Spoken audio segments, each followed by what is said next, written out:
မြန်မာနိုင်ငံရဲ့တဦးချင်းဝင်ငွေဟာအာဆီယံမှာအနှိမ့်ဆုံးအဆင့်ဖြစ်နေပြီးကုန်သွင်းပိတ်လာအိုနိုင်ငံထက်တောင်46%လျော့နေပါတယ်။2025ခုနှစ်အာဆီယံတဦးချင်းဝင်ငွေစည်းရင်းတွေအရမြန်မာနိုင်ငံဟာပြန့်မျှတစ်နှစ်ကိုအမေရိကန်ဒေါ်လာ1100ဖြစ်ပြီးကျပ်နဲ့ဆို48သိန်းကျပ်ဝန်းကျင်မှာပါ။လာအိုနိုင်ငံကတော့တစ်နှစ်ကိုအမေရိကန်ဒေါ်လာ2100ဝင်ငွေရှိနေကြပြီးမြန်မာကျပ်နဲ့တွက်ရင်89သိန်းကျပ်ဝန်းကျင်မှာရှိနေတာတွေ့ရမှာပါ။ဆိုတော့လာအိုနိုင်ငံသားတွေရဲ့တဦးချင်းဝင်ငွေဟာမြန်မာနိုင်ငံသားတွေထက်42သိန်းကျပ်ပိုများနေပြီးဘာကြောင့်မြန်မာတွေတွားလုံနေကြလဲဆိုတာအဖြေပါလာအိုနိုင်ငံဟာကုန်သွင်းပိတ်နိုင်ငံဖြစ်ပြီးတစ်ချိန်ကအစင်းရဲဆုံးနိုင်ငံအဖြစ်မြန်မာအောက်မှာရှိရာကနေအခုတော့ဝင်ငွေပိုမြင့်တဲ့နိုင်ငံဖြစ်လာနေပါပြီ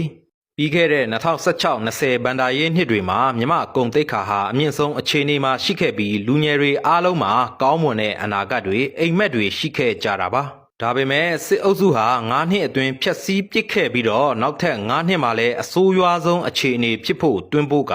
ကိုကျိုးစည်းပွားဖြစ်အောင်ဖန်တီးနေကြတာပါဆိုတော့ကုန်သွင်းပိတ်လာအိုနိုင်ငံကိုတောင်စစ်ခေါင်းဆောင်တွားရောက်နေရပြီးမြန်မာအလုပ်သမားတန်းချီဟာလည်းလာအိုနိုင်ငံမှာတွားရောက်ပြီးအလုပ်လုပ်ငွေရှာနေကြရပါပြီ